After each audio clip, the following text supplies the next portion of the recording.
From PBS NewsHour Student Reporting Labs and WETA, this is On Our Minds with Bree and James, a podcast made by teens for teens. Because everyone deserves a place to feel heard.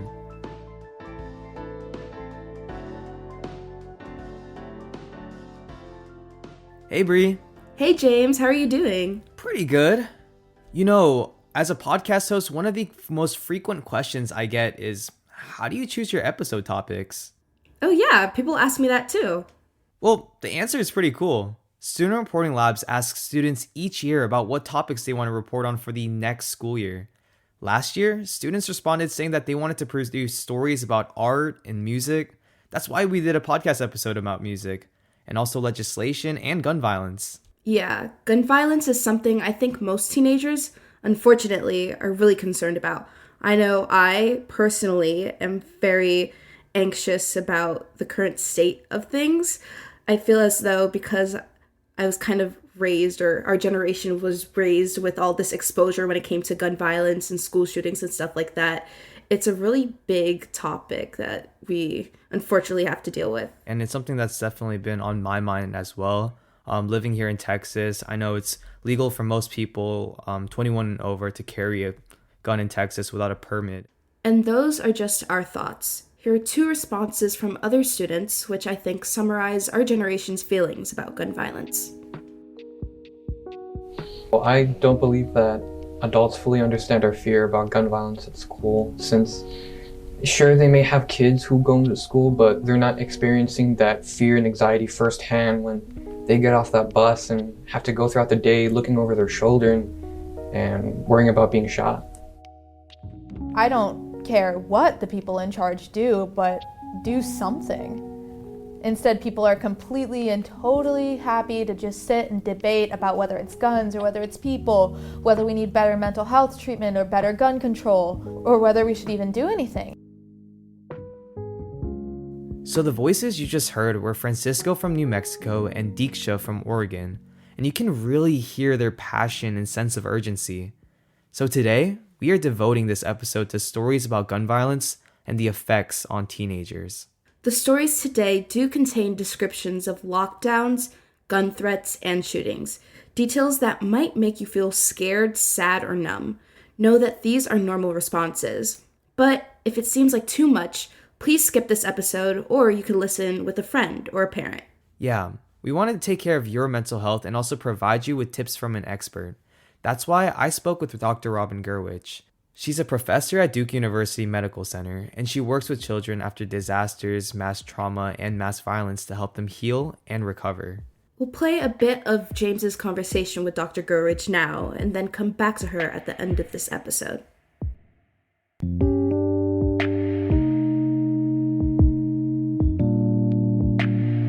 Hi, Dr. Gurwitch. It's our pleasure having you on our week's episode of On Our Minds. So we're going to be hearing for students stories about gun violence. Why do you think it's important to listen to and share stories about this? I think when we hear stories, we can put a face to an incident. It's not just a big headline, but it actually is a person or people or students or families. So hearing those stories helps to make it more human and to personalize it, and so that we can then better respond, better support individuals in the aftermath. Without knowing the stories, it's very easy to just write it off as numbers. Yeah, no, I definitely agree. I think equally important is what we do with those stories. If we just hear them and do nothing, then they're sort of yelling into the void. So we need to hear their stories, and given what they have been willing to share at their most vulnerable moments, recognize it and then make plans to do something about it. How do we incorporate? How do we honor victims? How do we help survivors? How do we help grow communities so that their stories actually contribute to next steps?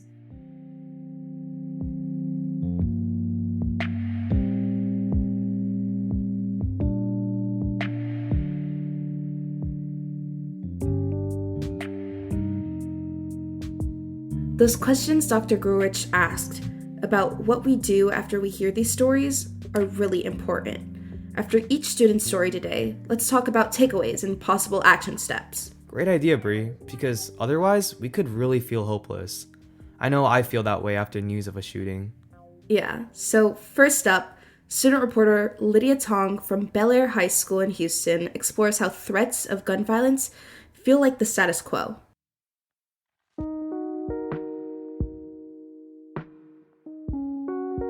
Attending a large public high school in Texas, I've had my fair share of lockdown drills and shooting or bomb threats, even from my middle school years. When I was in the 7th grade, my mother insisted that I stay home after news of a gun on campus spread throughout the parent group chats. In high school, I hid behind lecture bleachers and worked with my peers to slide a bookshelf in front of an incorrectly built door that could only lock from the outside.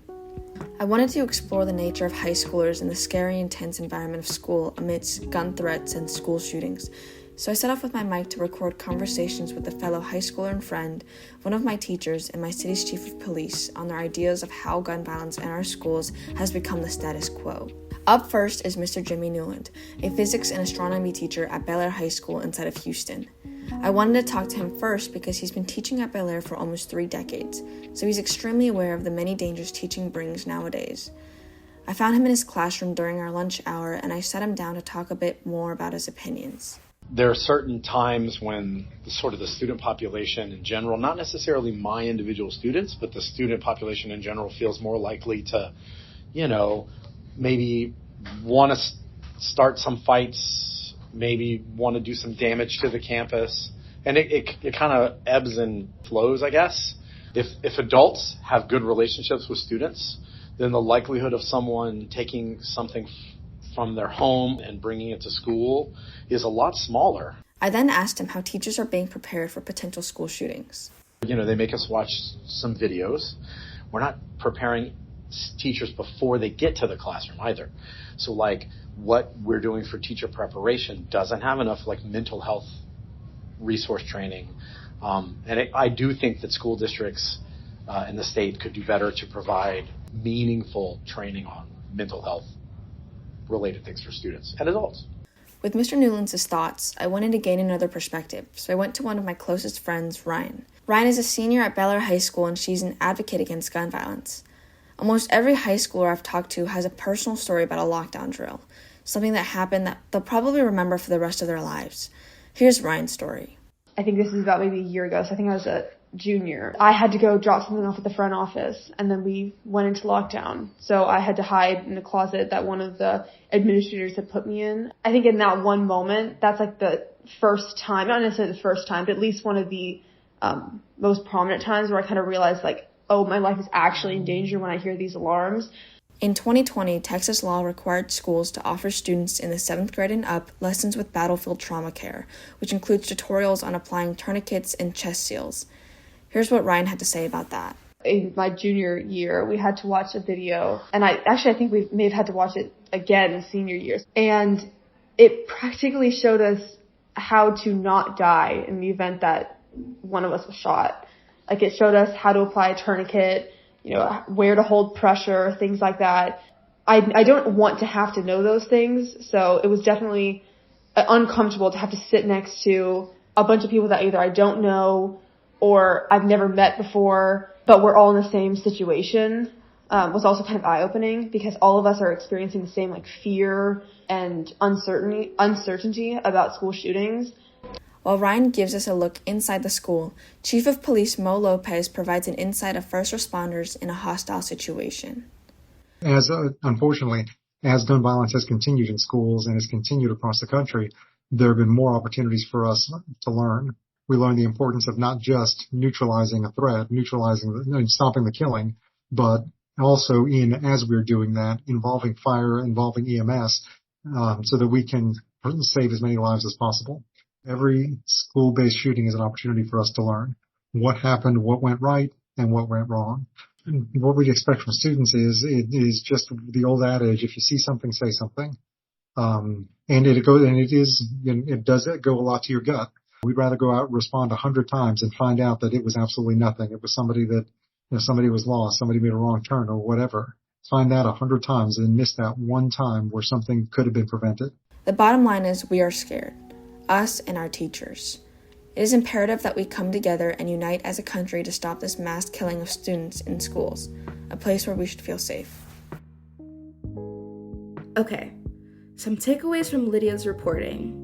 Well, I really like what her teacher, Mr. Newland, said about if adults have good relationships with students, then the likelihood of that student committing a violent crime goes down. Our researcher Simran found that there is a strong correlation between social isolation and school shooters.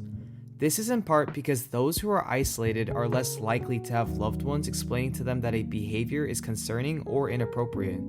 School shooters also experience higher rates of depression and suicide, though experts emphasize that it's dangerous to link gun violence solely to mental health issues. And although the majority of school shooters are male and white, many of these individuals feel marginalized, especially because roughly half of them are victims of bullying.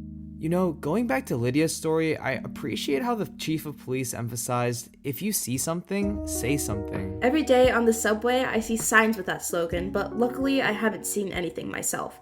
That relates to the next story, which is a personal piece from a student named Nora. She didn't see something, but she heard something. And just to remind you, we use a student's first name only when they share personal stories about their mental health. Here's Nora.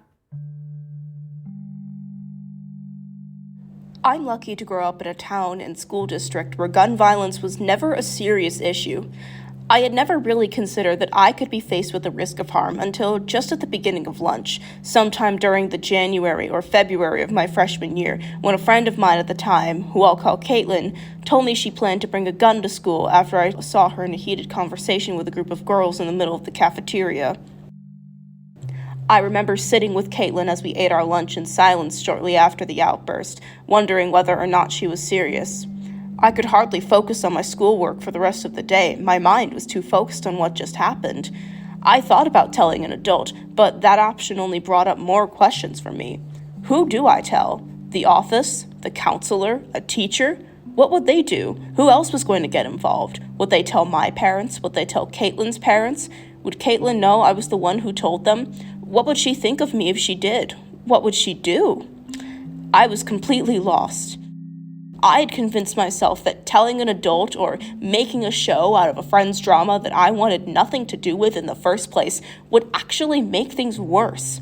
I forced myself to do nothing. In fact, I outwardly pretended like nothing had happened at all. One day became 2, then 3, then 4, then a week, then 2. And nothing ever happened. It's been about 2 years now since that happened, and I had a lot of time to reflect on that event and how I responded to it. Even though the threat never turned out to be serious, if I was still that concerned over it, I recognized that I should have told an adult, even if I was scared to do so. Doing nothing and keeping my thoughts and feelings bottled up for so long only contributed to more anxiety, and there could have been much more serious consequences if my friend was being serious, and I never told an adult about it. I wanted to speak with my school counselor and see what he had to say about my experience, and if he had any advice for me or other students if they were to face something similar. If a student were to be in a similar situation that I was, who would be the smartest person they could go to for help, and what could they do? So I would recommend going to either the social worker in your school. I would go to the school counselors if they're there, and also the administration, whether that's an assistant principal or the principal himself. Do you know who else would get involved if a student reported a threat? Yes, also our SRO, the school resource officers, or any contracting officer with the school district. Aside from the person that a student reported a threat to, is there anyone else that may need to know who reported the threat, or will the student remain anonymous? Yes, the student would remain anonymous. Maybe a difficult situation to be in when somebody discloses their plans or making such threats, but of course, please disclose that information to your administration or the individuals who I said, because your safety is most important. Even if you're worried about speaking to a counselor, principal, or other school officials, there are other ways to anonymously report a threat of violence against a school. A well-known resource is sandyhookpromise.org's Say Something Anonymous tip system, which functions as a website or an app and also has a 24/7 hotline to call. Some states such as Kansas, Iowa, and Michigan also have their own individual hotlines or anonymous tip systems specifically for reporting threats of violence in schools.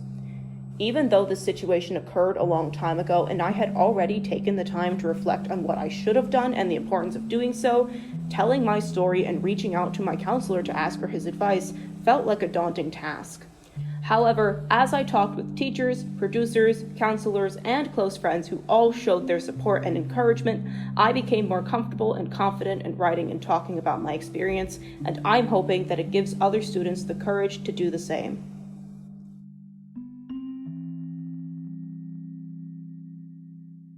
Well, you know, Bree, the sad reality is I'm sure that Nora's story is all too common for students across the country, and that just kind of makes me think, what would I have done in her situation? In your case, do you think you have certain people in your life that you would be able to go to for that kind of help? Yeah, I definitely think I do. I'm very anxious and hyper vigilant when it comes to stuff like this. I feel as though I would definitely report whatever I witnessed to one of my school staff members, like my dean, Mr. Restrepo. That's my king. Sorry, that's my favorite person. But yeah, what about you? Yeah, no, I think I'm in a really similar situation too. I definitely have staff members that I've forged a strong relationship, a bond with over the past 4 years of being in high school. You know, we've been talking a lot about gun violence and threats at school, but obviously gun violence happens in a lot of other places, like where people live or work. In the next story, a student reporter named Jaylin realized that he rode the bus with a teenager whose family had experienced gun violence and death in their home. This story is especially hard to hear. And after this, we'll go right into more of my conversation with Dr. Gurwitch to get some tips about how to process events like this.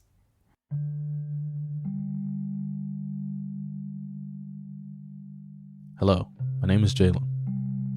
I've never been personally affected by gun violence, but people I care about have been. According to CNN, guns have been the #1 cause of death for children and teens in the US since 2020. Statistics are one thing, but actual stories about how people have been affected are more powerful. I wanted to find out how many students at my school have been personally affected by gun violence, so I made a survey. One of the students who responded we'll call Gretchen for the sake of her privacy. When I met with her to do an interview, I recognized her because we ride the same bus and live in the same neighborhood. I never knew that she had an encounter with gun violence. What she told me was graphic and is hard to listen to.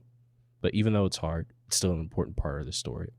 She shared that her father shot and killed her sister, almost killed her mother, and then killed himself. Before we continue, the National Suicide Hotline number is 988. If you need help, reach out. People are here to help you. Here's Gretchen's story.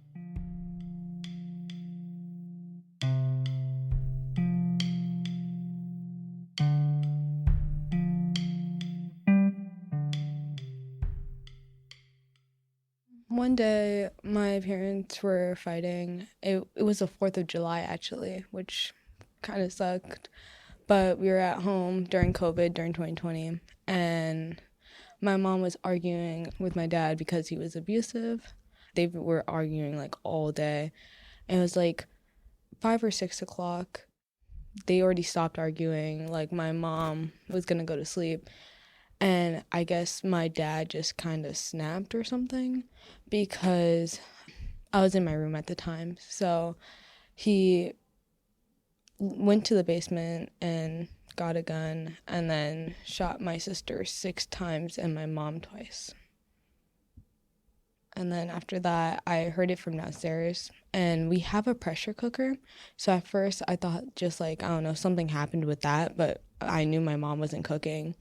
And I already had a bad feeling since they started fighting. So then I called the police. And the phone upstairs, I don't think it was working because I was only just hearing the dial tone whenever I would dial 911.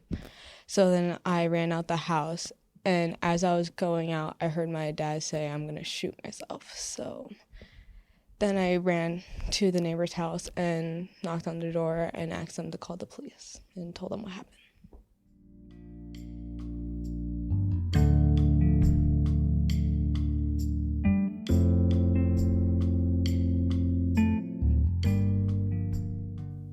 When I first heard her story and realized that she went through this, I was appalled.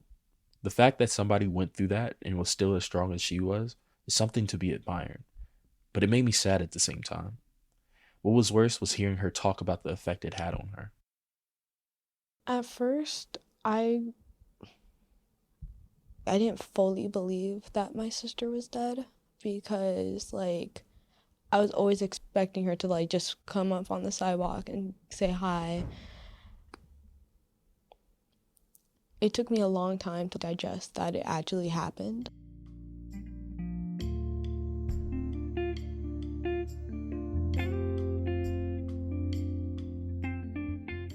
Since my mom was in the hospital, when she got discharged, we had to move here to my aunt's house because I'm underage and I can't really take care of my mom completely.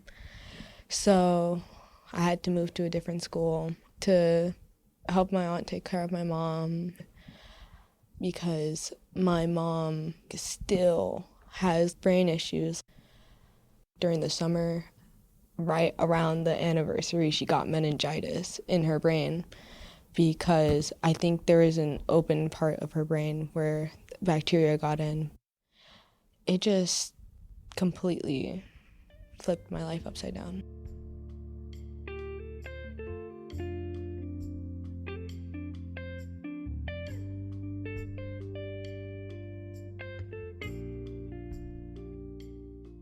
Numbers are skyrocketing and are only getting worse year after year. The Gun Violence Archive reported that in 2020, over 5,000 children and teens were injured or killed by guns. Last year, in 2023, that number rose to over 6,000. What can help? Statistics can be really hard to comprehend, but real people, like Gretchen, aren't. By hearing her story, I learned that there are students like me who are going through things that I could never imagine. I hope people understand that gun violence is a very real issue that affects all people. Help bring awareness to the problem and learn how to tell if someone close to you is struggling with their mental health. More importantly, don't be afraid to report immediately if something is wrong.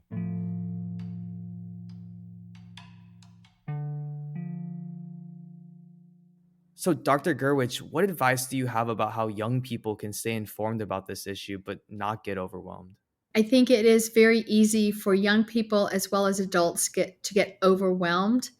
And so I think when we consider these events, we want to stay informed. We want the information. I think one, we need to make sure that we are getting information from trusted news sources. I think it is essential that we take breaks, that we do something else. So that doesn't mean I'm going to look on social media and see what my friends are saying, and then I'm going to watch the news, and then I'm going to read, go to some websites and look there. That means truly taking a break. Turn it off. Go look at something silly. Go outside. Go play music or listen to music. Me, I'll go watch an episode of Ted Lasso. That always makes me feel better. So are there things that we can do? Are there people that we can surround ourselves with that help us cope during really stressful times? It's really interesting to see everyone have their own unique way of coping. You with watching Ted Lasso, and maybe me with crocheting or something. But yeah. Yeah, we have to have a menu of possibilities for coping, right? If my coping strategy is I'm going to take a long walk outside and it's raining, does that mean, oh well, I can't cope? No, I just have to choose something else off my menu. So I may only have a few minutes. How can I regulate my breathing? What can I do in terms of helping myself calm, whether it's relaxation, whether it's breathing, whether it's a few yoga breaths. But if I have more time, I may choose something else. I may make sure that I seek out my closest friends during lunch to just laugh with. So, Dr. Gerwich, when it comes to gun violence, what are some things that give you hope? You and your generation are saying, we are going to make a difference. It is not going to be this way forever. So your activism, your involvement in communities, in national discussions gives me great hope. You're willing to talk about the difficult topics, tackling things like hate speech and prejudice and bigotry. I hope that we can have civil conversations around these topics. And we may, as adults, need to be taking our cues more from you. Dr. Gerwich, once again, we really, really appreciate you being a part of today's episode of On Our Minds. Well, thank you so much for having me, and thank you for tackling a really difficult topic.